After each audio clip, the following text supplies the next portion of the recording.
আসসালামু আলাইকুম, welcome back to School of English by Mushfika. আমরা প্রিভিয়াস লেসনে কুড হ্যাভ এর ব্যবহার দেখেছি। আজকে আমরা দেখব শর্তমূলক বাক্যে কিভাবে আমরা কুড হ্যাভ ইউজ করতে পারি। এটাকে বলা হয় থার্ড কন্ডিশনাল সেন্টেন্স।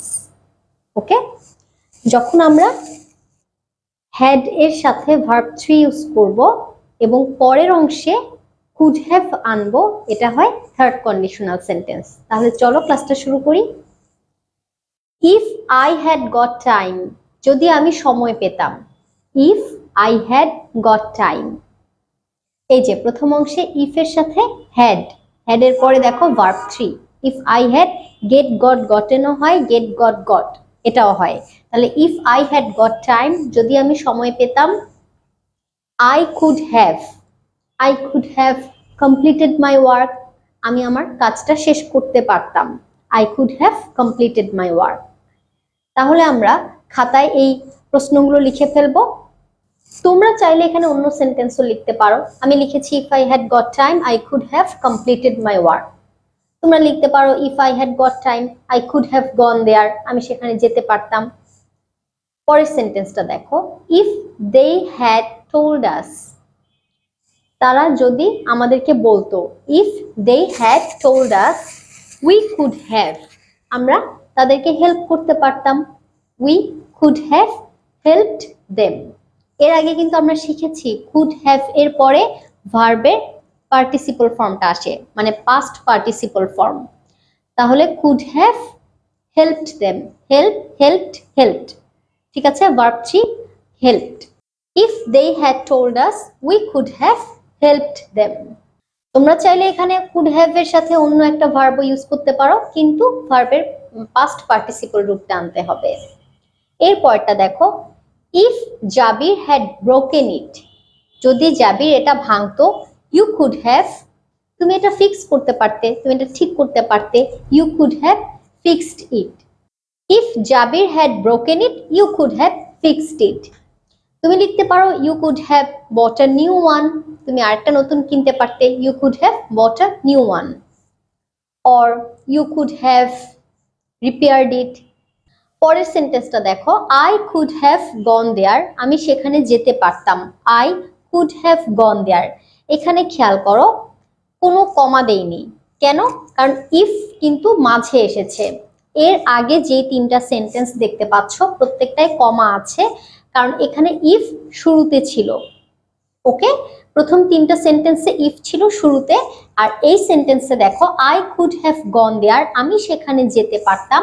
এখন ইফটা মাঝে, এই জন্য এখানে আর কোনো কমা দেওয়ার প্রয়োজন নেই। I could have gone there if you had dash me the address, তুমি যদি আমাকে ঠিকানাটা দিতে।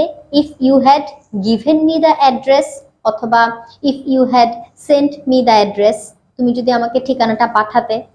তাহলে এই বাক্যটা দেখো আবার, I could have gone there, আমি সেখানে যেতে পারতাম।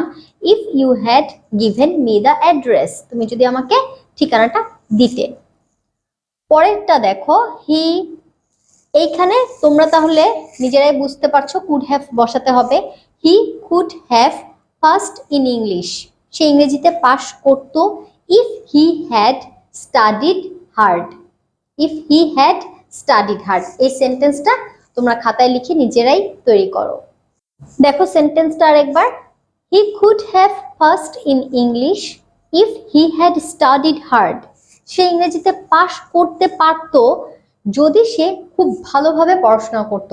If he had studied hard, so you must study hard.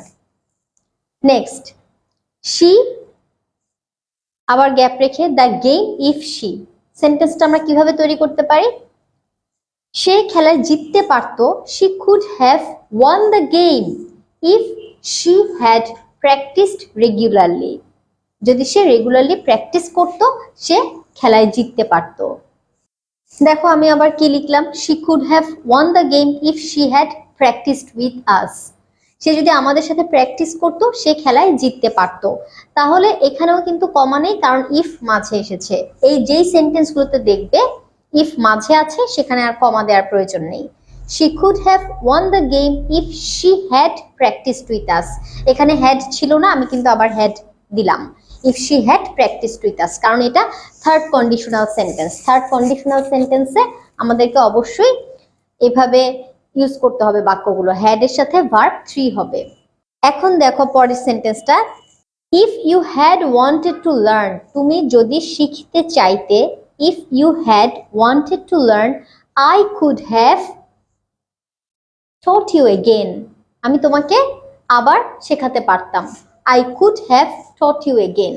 তাহলে if you had wanted to learn, এখানে আবার ইফটা সামনে এসেছে, এই জন্য আমাদের এখানে কমা দিতে হয়েছে।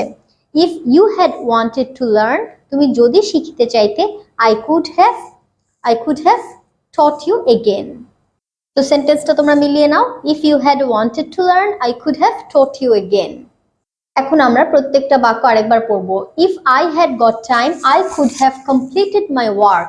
If they had told us, we could have helped them. If Jabir had broken it, you could have fixed it. I could have gone there if you had given me the address.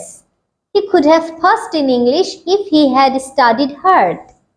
She could have won the game if she had practiced with us. If you had wanted to learn, I could have taught you again. এটার অর্থ কি? যদি তুমি শিখতে চাইতে আমি তোমাকে আবার শেখাতে পারতাম।